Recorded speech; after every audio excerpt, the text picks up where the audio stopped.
எங்களின் உயிரோடும் உணர்வோடும் கலந்து வாழுகின்ற அன்பு சொந்தங்கள் அனைவருக்கும் வணக்கம்.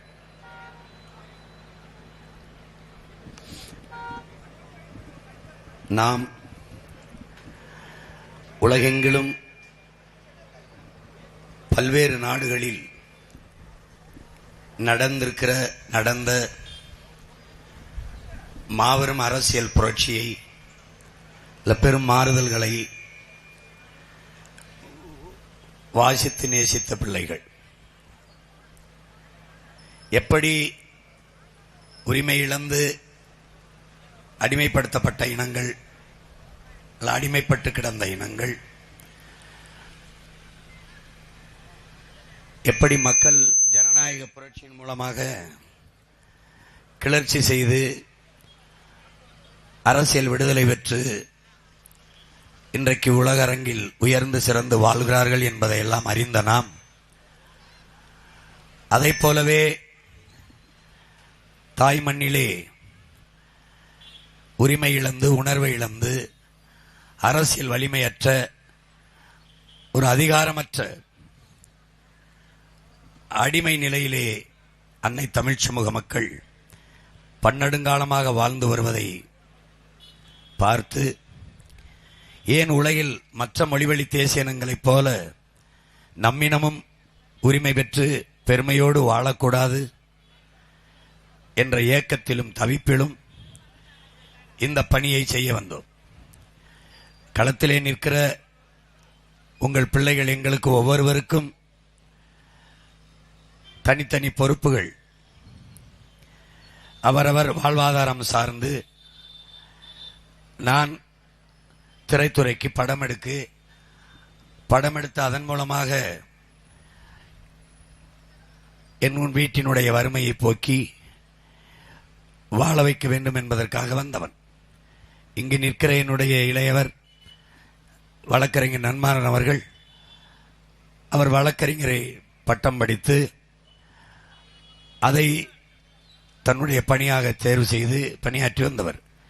இப்படி ஒவ்வொரு பிள்ளைகளுக்கும் நாம் தமிழர் கட்சியினுடைய களத்திலே நிற்கிற இந்த அரசியல் புரட்சி படையின் முன்கள வீரர்களுக்கு ஒவ்வொருவருக்கும் தன் குடும்பம், தன் உறவுகள் சார்ந்து பணிகள்.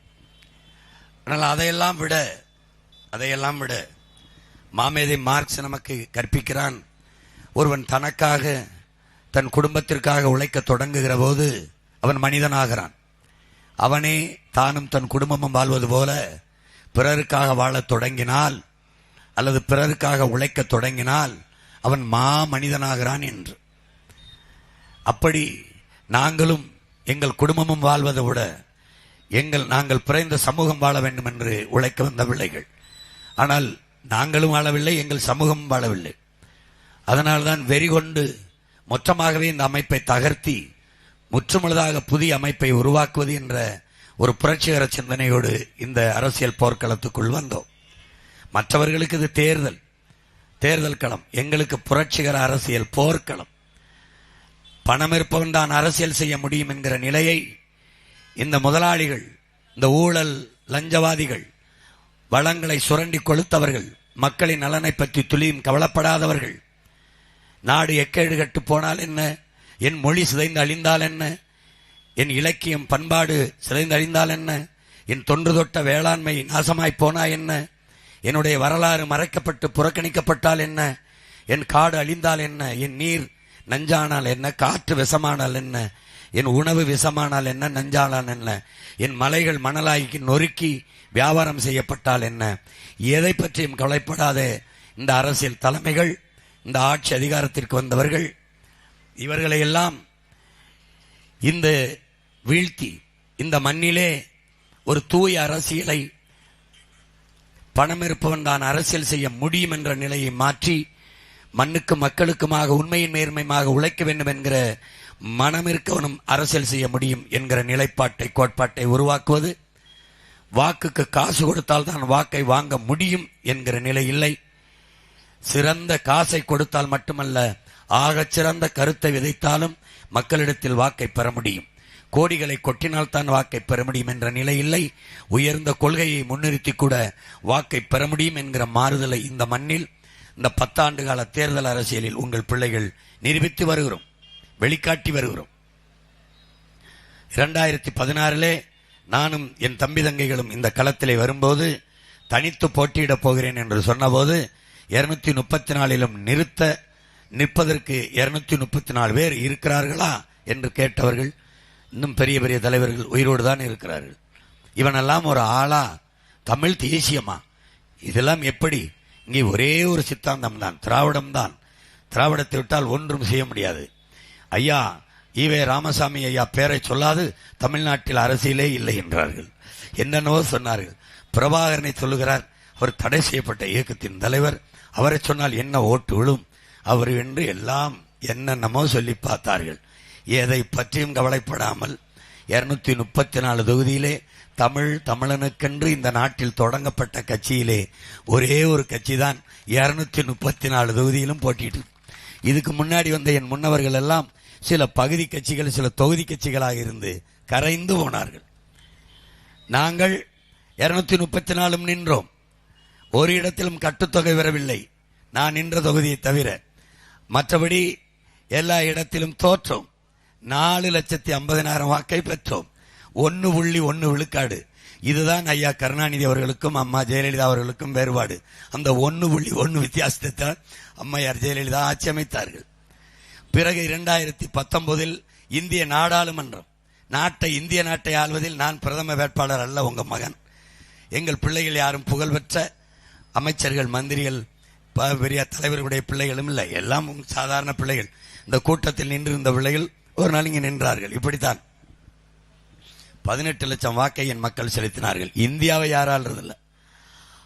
அதற்கு பிறகு நாங்கள் 21 சட்டசபை தேர்தலில் நின்றோம். அதிலே 30 லட்சம் வாக்கை பெற்று திமுக அதிமுகவுக்கு இடையே 3வது பெரிய கட்சியாக நாம் தமிழர் கட்சி வளர்த்தது என் சொந்தங்கள் தான். 4.5 லட்சம் வாக்கை பெற்ற ஒரு கட்சி உலக அரசியல் வரலாற்றிலே, இந்திய துணைக்கண்ட அரசியல் வரலாற்றிலே உயிரோட இருந்திருக்க வாய்ப்பே இல்லை. கட்சி ஒன்று களைஞ்சிருக்கோம், இல்லை யாரோடாவது கூட்டணி வச்சு கரைஞ்சிருக்கோம். தனித்து துணிந்து நின்று 30 லட்சம் வாக்கை பெற்று 3வது பெரிய கட்சியாக வந்துச்சு. 7 விழுக்காட்டுக்கு மேலே வாக்கை பெற்று அங்கீகாரத்தை பெற 8 விழுக்காடு வேணும். அந்த இடத்தில் 6 தேர்தலாக கண்ணா கிசான் ஒரு விவசாயி சின்னத்தை கொடுத்தான், கரும்போட நிக்கிற கையிட்டி. அதை விவசாயின்னு கொண்டு போனேன். திடீரென்று இவனை வளர விடக்கூடாதுன்னு ஏற்கனவே கொண்டு போய் சேர்த்த அந்த விவசாய சின்னத்தை எடுத்துக்கொண்டார்கள். ரொம்ப பெரிய தொந்தரவாயிடுச்சு. எதுக்கும் கலங்காத நான் என்ன செய்யறது தெரியாம ரொம்ப தொந்தரவாயிட்டேன். என்னது வேட்பாளர் அறிவிக்கிற வரை எனக்கு சின்னம் இல்லை. நான் எழுதி கொடுக்கிற சின்னங்களை எல்லாம் அது வேற யாருக்காவது கொடுத்துச்சு. நான் எதை கேட்கிறேன்னு பாக்குது, அதை ஒரு சுயேச்சை கொடுத்துருது. நான் எதை கேட்கிறேன்னு பாக்குது, அதை ஒரு சுயேச்சை கொடுக்குது. எல்லாம் ஆட்டம்தான். எதனால? கூட்டணிக்கு கூப்பிடுது. நான் வரமாட்டேன். இவனை எந்த நெருக்கடி கொடுத்து கூப்பிடலான்னு பாக்குது. நான் லட்சக்கணக்கான துப்பாக்கி ஊடறுத்து போய் என் தலைவனை பார்த்தவன். ஒவ்வொரு நொடியும் மரணம் முன்னிக்கும் போதும் போகல. என் தலைவன் எனக்கு படிப்பிச்சது, இந்த நாட்டில் அதிகபட்ச தண்டனை இந்த நாட்டின் சட்டங்கள் வைத்திருக்கிறது மரண தண்டனை தானே. மரணத்திற்கே பயப்படலைனா எல்லாம் சாதாரணம். ஒரு தலைவன் தன் மகனுக்கு, தன் தம்பிக்கு என்ன சொல்லியிருப்பான்? தோல்ல கை வச்சு சாக துணிஞ்சிரு, எல்லாம் சாதாரணமா போயிருட்டான். இல்லைன்னா எந்த கொம்பனா இருந்தாலும், நாம் படிச்ச தத்துவத்துல எத்தனை ஆயிரம் பேரா இருந்தாலும் எதிர்த்து நில்லு, எவனையும் எதிர்பார்த்து நின்றாதேங்கிறான். அதனாலதான் எந்த பக்கம் சாரதில்லை. அப்போ பயம் என்பது என் பரம்பரைக்கே கிடையாது. 5 அடிபணிவதும் தமிழன் பரம்பரைக்கே கிடையாது. நீ என்ன வேணாலும் பண்ணிப்பாரு. 260 வழக்க போட்ட நான் ஏறாத நீதிமன்ற படிக்கட்டு கிடையாது, இருக்காத சிறை கிடையாது. 1.5 ஆண்டுகளுக்கு மேலே சிறையிலே இருந்துட்டேன். அது சிறைக்குள்ள ஒரு தனிமை சிறை. அந்த சிறைக்கு எது ஒன்றும் பேச வாய்ப்பு கிடையாது. புத்தகமும் நானும் ஏடுந்தான், படிக்கலாம் எழுதலாம், தனியா உட்கார்ந்துருக்கலாம். அப்ப ஒரு கொலவெறி வரும்பாரு, இவங்களெல்லாம் ஒழிச்சா தாண்டா நாட்டை மக்களை காப்பாற்ற முடியும்னு. அப்ப பார்த்தேன், சரி அவங்கள அச்சுறுத்தி பார்த்தாங்க, என்னைய ரைடை விட்டு பார்த்தாங்க, சோதிச்சு பார்த்தாங்க, பயப்படல. மறுபடியும் மைக்குன்னு ஒரு சின்னத்தை கொடுத்தாங்க. வேட்பாளர் அறிவிக்கும் போது கூட எனக்கு சின்ன இல்லை. அப்புறம் திருப்பி 15 நாள் ஒரு வாரம் இருக்கும், மைக்குன்னு கத்தி கொண்டு போய் உண்மைக்கு நேர்மைக்கு வாய்மைக்கு தூய்மைக்கு ஒரே சின்ன மைக்குன்னு கொண்டு போய் சேர்த்தோம். அதுல 36 லட்சம் வாக்க இந்திய நாட்டை நான் யார் பிரதம வேட்பாளர் இல்லை. அது தம்பி அண்ணாமலை ஐயா மோடி பிரதமரா நிறுத்தி அவர் ஒரு கூட்டணி, ஐயா எடப்பாடி ஐயா ஒரு கூட்டணி, ஐயா ஸ்டாலின் இந்தியான்னு ஒரு கூட்டணி, நான் ஒரே அணி தனிச்சணி மக்களோடு சேர்ந்து அதே 40 பேர் 20 பெண்கள் 20 ஆண்கள் 36 லட்சம் வாக்கை கொடுத்து என் மக்கள் தனித்த முழு இசைவு பெற்ற இந்திய தேர்தல் ஆணையத்தால் அங்கீகாரம் பெற்ற ஒரு மாநில கட்சியாக உங்கள் பிள்ளைகள் எங்களை வளர்த்தது என் மக்களினுடைய மகத்தான ஆதரவும் அந்த அன்பும். அவருடைய மதிப்புமிக்க வாக்கு 1 ரூபாய் வாங்காமல் எங்களுக்கு செலுத்தினார்கள். அன்று இழந்த அதே விவசாயி சின்னத்தை உங்கள் மகனே மாதிரியாக நின்று வரைந்து நானே அந்த சின்னத்தில் சட்டையை கலட்டிட்டு இருக்க வரைஞ்சு அதே சின்னத்தை திருப்பி வாங்கி வந்து இந்த களத்தில் நிற்கிறேன்னா இது வரலாற்றில் பெரிய மாறுதல். எளிய மக்களும் மாறுதலை இந்த மண்ணில் செய்ய முடியும் என்பதற்கு சான்று. சாராயம் கொடுத்தார்கள், பணம் கொடுத்தார்கள், சாதியை முன்னிறுத்தினார்கள், மதத்தை முன்னிறுத்தினார்கள். இது எதையும் முன்னிறுத்தாது செத்துக் கொண்டிருக்கிற செத்துப்போன என் மொழியையும் செத்துப்போன இன உணர்வையும் மான உணர்வையும் முன்னிறுத்தி என் மக்களை உணர்வு சூடேற்றி உசுப்பி 36 லட்சம் வாக்கை பெற்று 3வது பெரிய கட்சியாக உங்கள் பிள்ளைகள் வளர்ந்திருக்கிறோம் என்றால் அந்த மகத்தான செயலுக்கு காரணமானவர்கள் எங்களுடைய மக்கள். அவர்களையே நம்பி இந்தியாவை யார் ஆள்றதிலே 3வது பெட்டியில் இந்த மைக் சின்னத்தை தேடிய என் மக்கள் முதல் பெட்டியிலே தமிழ்நாட்டை யார் ஆள்றதிலேயே தன் மகனை அவர்கள் புறக்கணிக்க மாட்டார்கள். முதல் பெட்டியிலே எங்களுடைய விவசாயி சின்னம் இருக்கும். விவசாயி வாழ்ந்தால் ஒரு நாடு வாழும் வளரும். விவசாயி வீழ்ந்தால் அந்த நாடு நாடாக இருக்காது, சுடுகாடாக மாறும்.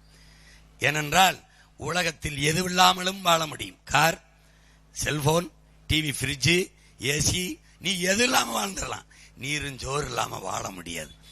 அதற்கு விவசாயி வாழ்ந்தாதான் உலகம் வாழ முடியும். அதனால்தான் சுழன்றும் ஏற்பின்னது உலகம், அதனால் உழந்தும் உழவே தலைன்னு வள்ளுவ பெருமகனார் 2000 ஆண்டுகளுக்கு முன்பு தந்தரளிய வேதத்திலே நமக்கு பாடி தந்திருக்கிறார். உழுதுண்டு வாழ்வாரை வாழ்வார், உழவன் தான் வாழ்வான், மற்றவரெல்லாம் தொழுதுண்டு பின் செல்வர், அவன்தான் மற்றவரையும் வாழ வைப்பான், அவனை தொழுதுண்டு உலகம் பின் செல்லும்ங்கிறான்.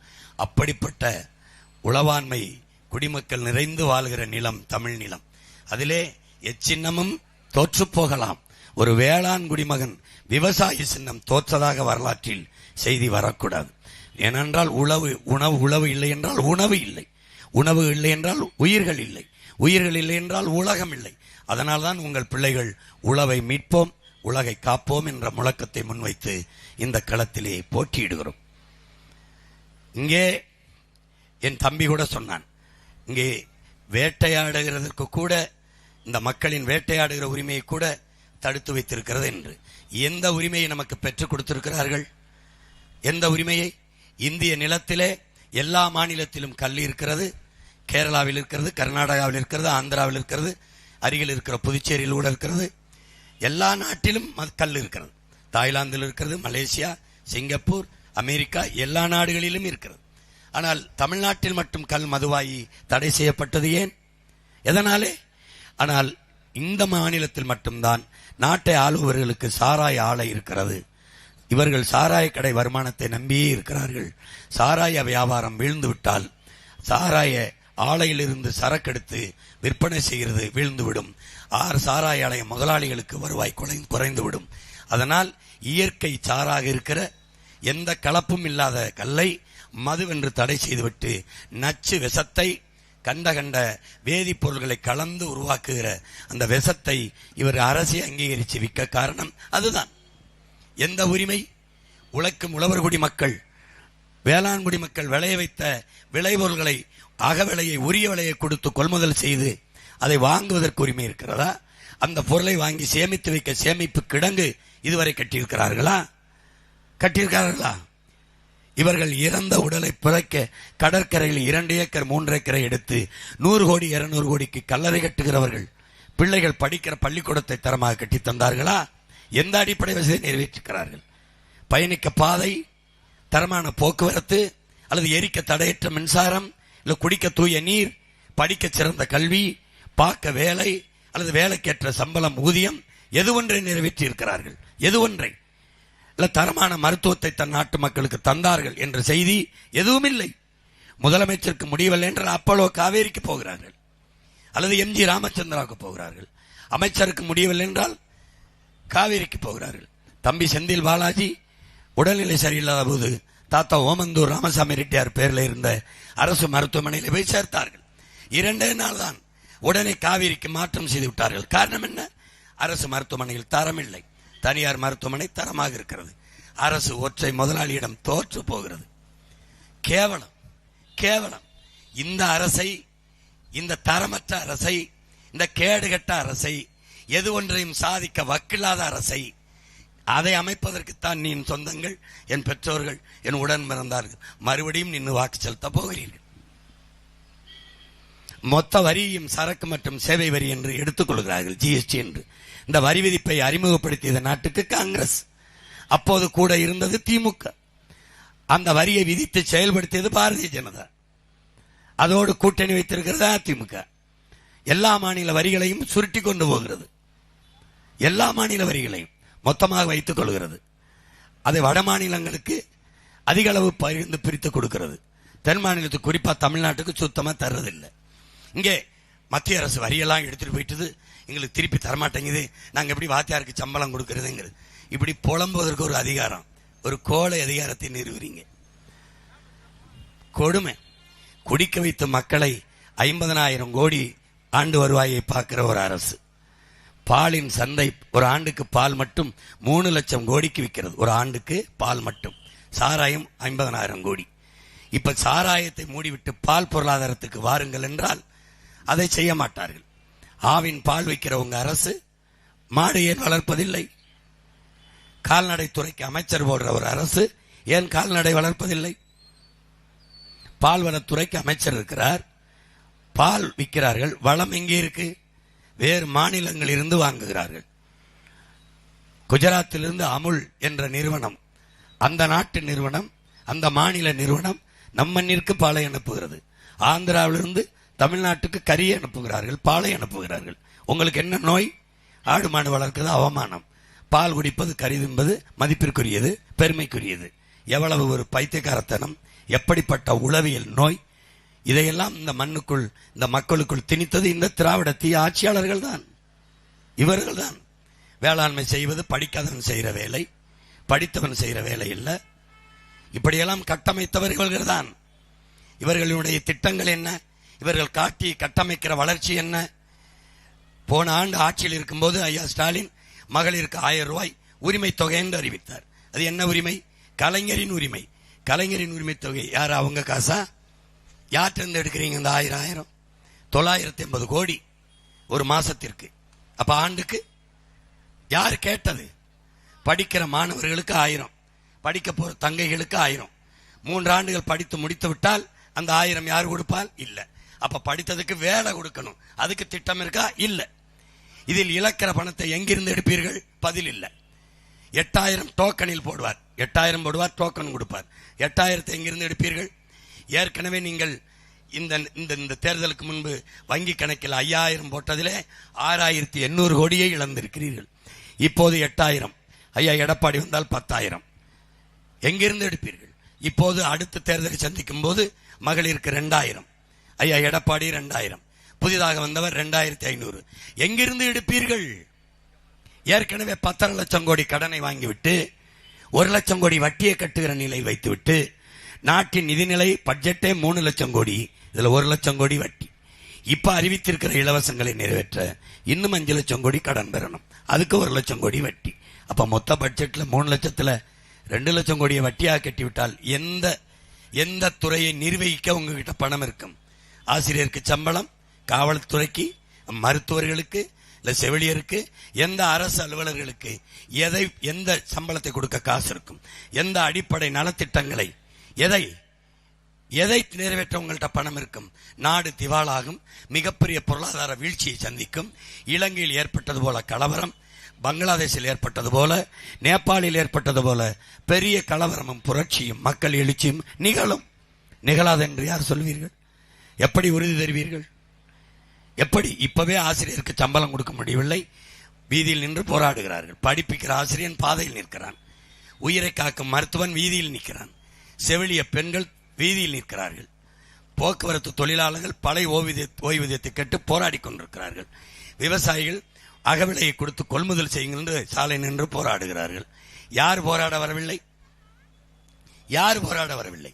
இத்தனை பிரச்சனைகளையும் தந்தவர்கள் இந்த தேர்தலில் ஒரு பக்கம், இலவசம் தந்து ஏமாற்ற வேண்டும் என்று நினைக்கிற அந்த கட்சிகள் ஒரு பக்கம், இந்த பிரச்சனைகள் எல்லாம் தீர்க்க வேண்டும் என்று வந்த உங்கள் பிள்ளைகள் ஒரு பக்கம். இது 2 நிலைப்பாட்டுக்கும் தான் இந்த தேர்தலிலே போட்டி நிலவுகிறது. எனவே என் அன்பு சொந்தங்கள், அறிவார்ந்த பெருமக்கள், என் உயிரினுமிலேயே என் உடன் பிறந்தார்கள், உங்கள் பிள்ளைகள் நாங்கள் முன்வைக்கிற அரசியல் கருத்துக்களை ஆழ்ந்து கவனியுங்கள். யார் சொல்றது சரியாக இருக்கும்? எந்த அரசியல் இந்த நாட்டிற்கு மக்களுக்கும் ஏற்புடையதாக இருக்கும்? உங்கள் பிள்ளைகள் சொல்கிறோம், உலகத்தில் தலை சிறந்த கல்வியை தரமுயர்த்தி கொடுக்கிறோம், சரியான சமமான கல்வியை கட்டணமில்லாமல் தருகிறோம். உலகத்தின் தலை சிறந்த நாடாக கல்வியிலே பின்லாந்து, 2வது நாடாக தென்கொரியா, 3வதாக ஒரு சின்ன நாடு சிங்கப்பூர், இது 3ஐயும் முந்திக்கொண்டு கல்வியின் தரத்தை, இனிமேல் கல்வியின் உலகத் தரம் என்பது தமிழ்நாட்டு தரம்தான் என்று சொல்லுகிற அளவிற்கு உங்கள் பிள்ளைகள் தரமுயர்த்தி எங்கள் பிள்ளைகளுக்கு சரியான சமமான கல்வியை கொடுக்கிறோம். ஏனால் கல்வியில் இருந்துதான் எல்லாவற்றையும் தொடங்க வேண்டும். ஒரு நாட்டை சிறந்த நாடாக, அங்குதான் ஒழுக்கம், நன்னெறி, சமூக மேம்பாடு எல்லாவற்றுக்குமான விதை அங்குதான் ஊண்டப்பட வேண்டும். அடுத்ததாக உயிர் காக்கும் மருத்துவம், அது ஏழை கொன்று பணக்காரன் கொன்று இல்லாமல் குளித்தலையிலே கடைகோடி கிராமத்தில் இருக்கிற ஏழை எளிய மக்களுக்கும் தரமான மருத்துவம் கிடைக்க நாட்டின் பிரதம அமைச்சருக்கோ அல்லது குடியரசுத் தலைவருக்கோ முதலமைச்சருக்கோ என்ன மருத்துவம் கிடைக்கும்? தனியார் மருத்துவமனையில் எவ்வளவு தரமான மருத்துவத்தை கொடுக்கிறார்களோ அதை தாண்டிய மருத்துவத்தை அரசு என் நாட்டு மக்களுக்கு கொடுக்கும், கட்டணமில்லாமல் கொடுக்கும். 3வது, உலக உயிர்களின் உயிர் தேவையாக இருக்கிற நீர், அது விற்பனை பண்டம் அல்ல, சந்தை பொருள் அல்ல, அதுக்கு தடையை விதிக்கும். அதற்கு தூய குடிநீரை எல்லா உயிர்களுக்கும் கிடைக்க வாய்ப்பு ஏற்படுத்தும். அதை போல என் நாட்டு குடிகளுக்கு, என் மக்களுக்கு, என் சொந்தங்களுக்கு தூய குடிநீரை அரசே கட்டணமில்லாமல் விநியோகிக்கும். இது 3 தான் கட்டணமில்லாமல் உங்கள் பிள்ளைகள் ஆட்சியில் தருவோம். இதுதான் அடிப்படை கட்டமைப்பு. மிக அத்தியாவசியமான மின்சாரத்தை நாங்களே மாற்று மின்பெருக்கத்தின் மூலமாக உற்பத்தி செய்வோம். காற்றாலை, சூரிய ஒளி, கடல் அலை மூலமாக உற்பத்தி செய்து ஒரு நொடி கூட தடையற்ற மின்சாரத்தை உங்கள் பிள்ளைகள் உங்களுக்கு தருவோம். உரிய கட்டணத்திற்கு உற்பத்திக்காகிற செலவை எடுத்துக்கொண்டு உங்களுக்கு தருவோம். மீதி எரிகாற்று உருளை, சிலிண்டர் எல்லாம் இலவசமாக உங்கள் பிள்ளைகள் தரமாட்டோம், தடையின்றி தருவோம். நாங்களே உற்பத்தி செய்வோம். அந்த எரிகாற்று உருளை, சிலிண்டரை தடையின்றி தருவோம். அந்த சிலிண்டரை தயாரிக்க, எரிகாற்றை உற்பத்தி செய்யாகிற செலவை எடுத்துக்கொண்டு உங்களுக்கு தருவோம். பயணிக்க நல்ல பாதை, சரியான தரமான போக்குவரத்து தருவோம். ஓசி பஸ்ஸை ஓட்ட மாட்டோம், ஏசி பஸ் ஓட்டுகிறோம், காசு கொடுத்து பயணியுங்கள். தரமான போக்குவரத்து, எல்லாத்தையும் தரத்தை உயர்த்தி உங்கள் பிள்ளைகள் தாரோம். படியுங்கள், படிக்க வைக்கிறோம், படிப்புக்கேற்ற வேலை தாரோம், வேலைக்கேற்ற சம்பளம் தாரோம். அதை கொண்டு வாழ்கிற பெருமைமிக்க வாழ்வை என் சொந்தங்களுக்கு கொடுக்கிறோம். படித்தவன் படிக்காதவன் அனைவருக்கும் அரசு வேலை தருகிறோம். எப்படி தருவீர்கள்? அவரவர் வாழ்விடத்திலே, குளித்தலையிலேயே நிலமும் வளமும் சார்ந்த தொழிற்சாலைகள், வேலை வாய்ப்பு, வளர்ச்சி. அதான் எங்கள் கோட்பாடு. குளித்தலையில் என்ன வரும்? கரும்பு வருமா? கரும்பு சார்ந்த தொழிற்சாலை. என்ன வரும்? கிழங்கு வருமா? மரவள்ளி கிழங்கு சார்ந்த தொழிற்சாலை. என்ன வரும்? வாழை வருமா? வாழை சார்ந்த தொழிற்சாலை. என்ன இருக்கிறது? தென்னை இருக்கிறதா? தென்னை சார்ந்த தொழிற்சாலை. ஒண்ணுமே வரவில்லையா?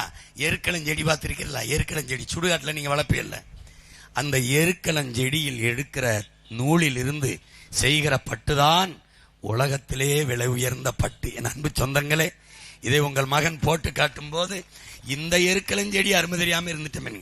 உலகத்திலே விலை உயர்ந்த பட்டு எருக்களஞ்செடி, சுடுகாட்டில் நீங்க பாக்குற அந்த செடியில்தான் அந்த நூலை எடுத்து உலகத்தின் விலை உயர்ந்த பட்டை அது வரும், கத்தாழை வரும், ஆமணக்கு, கொட்டமுத்து, அதுல இருந்து பிரெஞ்சு ஆயில்னு சொன்னா ரசிப்பேன், விளக்கெண்ணெய்னா சிரிப்பேன். அந்த விளக்கெண்ணெய் மிகப்பெரிய சந்தை. எள்ளு வளர்ப்பேன், எள்ளிலிருந்து எண்ணெய், எள்ளு மிட்டாய், எள்ளு பின்னாக்கு. நான் மாட்டு பண்ண வச்சிருப்பேன். ஒண்ணுமே இல்லை, பொட்டல் காடா 2,000 ஏக்கர்ல மாட்டு பண்ண வச்சிருப்பேன், ஆட்டு பண்ண வச்சிருப்பேன், கழுத வளர்ப்பேன்.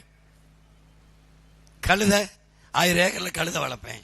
உலகத்தில் விலை உயர்ந்த பால் கழுதப்பால் தான். நீ படிக்கிறது இல்ல, பாக்குறது இல்ல. நீ இந்த யூடியூப் இந்த வலைவொலியில என்னத்தை கருமத்தை பார்த்து பொழுத போய்கிட்டு இருக்க. டாங்கின்னு போடு, டாங்கி மில்க் ஹவு மச்னு போடு, 5,000 rupees போட்டுருப்பான். அண்ணன் பொய் சொல்லடா, டேய் நல்லா இருப்படா, நம்புடா, போட்டு காட்டுறேன் பாரு, டேய் நான் போட்டு காட்டுறேன்.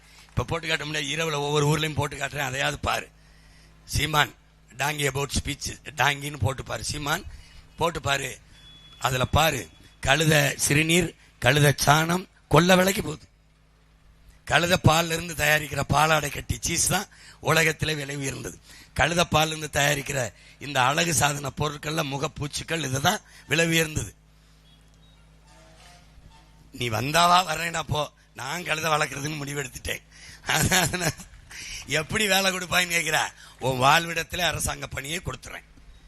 சணல் வளர்ப்பேன், அதுல இருந்து வேலை, கரும்பு வளர்ப்பேன், அப்புறம் எனக்கு கடலை போடுவேன், கடலை செடியிலிருந்து கடலை எண்ணெய் எடுப்பேன், கடலை பின்னாக்கு தயாரிப்பேன், கடலை மிட்டாய் தயாரிப்பேன், கடலை பின்னாக்க என் மாட்டு பண்ணைக்கு தீவனமாக கொண்டு போவேன், மீதியை என் உரத்தில் போடுவேன், என் நிலத்துக்கு போவேன். மாட்டு சாணத்தை எடுப்பேன், மாட்டு சாணம் நாடங்களும் பண்ணை வச்சிருப்பேன். மாட்டு சாணத்தை ஆட்டு கழிவை கொண்டு வந்து மக்க வச்சு என் இலைதலை கழிவு, என் என்ன சொல்றது, என்னுடைய பன்னி கழிவு, நான் வளர்க்கிற விலங்குகளின் கழிவெல்லாம் கொட்டி அதிலிருந்து லட்சக்கணக்கான டன் மீத்தேனை எடுப்பேன், பயோகேஸ் எடுப்பேன். மாட்டு சாணியிலிருந்து எடுக்கிற வாய்ப்பு இருக்கும்போது என் தாய் மண்ணை ஏன் நோன்றாங்கிறதா உங்க பிள்ளைகளுடைய போராட்டமும் கோரிக்கையும். என் தாய் என் மண்ணை போய் எதுக்கு ஈரக்குலையா இருக்கிற, எதுக்கும் பூமியை நஞ்சாக்குற, ஏன் குடிநீர் விஷமாக்குற, மாட்டு சாணியிலிருந்து லட்சக்கணக்கான கோடிக்கணக்கான டன் பயோகேஸ் மீத்தேன் ஈத்தேனை எடுத்து சிலிண்டர்ல அடைச்சு எங்க அக்கா தங்கச்சி ஆத்தாள் அப்பனுக்கு ஒரு நொடி இந்த எரிகாற்று இல்ல தட்டுப்பாடலாம அரசை விநியோகம் செய்யி, நீ உரிய கட்டணத்தை உற்பத்தி செலவை கொடுத்துட்டு பயன்படுத்து.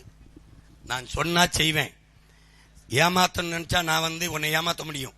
வீட்டுக்கு ஒரு ஹெலிகாப்டர் தர்றேன்னு சொல்ல முடியும்.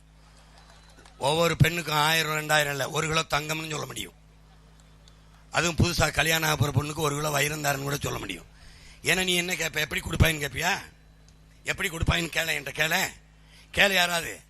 அவங்க எல்லாம் எப்படி கொடுக்குறாங்களோ அப்படித்தான் நானும் கொடுப்பேன். எப்படி நான் சொல்லும்போது சிரிக்கிறிய, அவங்க சொல்லும்போது ஏன் சிரிக்க மாட்டேற?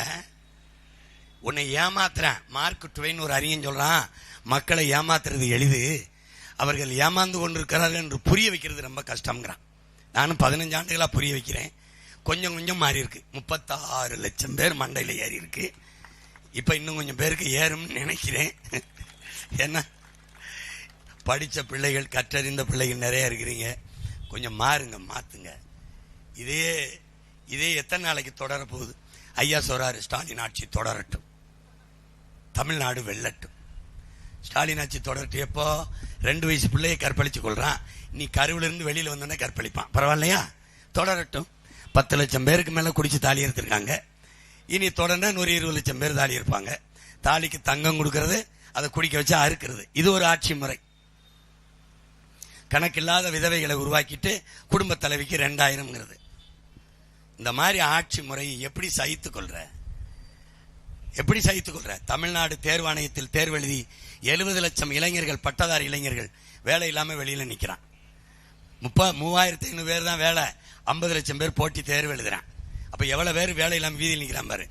அவ்வளவு பேருக்கும் உன் உடன் பிறந்தவன், உன் மகன் வேலை தர்றங்கிறேன். அவனவன் வாழ்விடத்தில் அரசு வேலை தர்றங்கிறேன். நான் உன் பிள்ளைய படிக்க வச்சிடறேன், தாய் தந்தையருக்கு உனக்கு வைத்தியம் பார்த்துறேன், குடிக்க நீர் கொடுத்துறேன். நான் 5000 சம்பளம் கொடுத்தா நீ செலவு பண்ணி கட்டிடுவியா?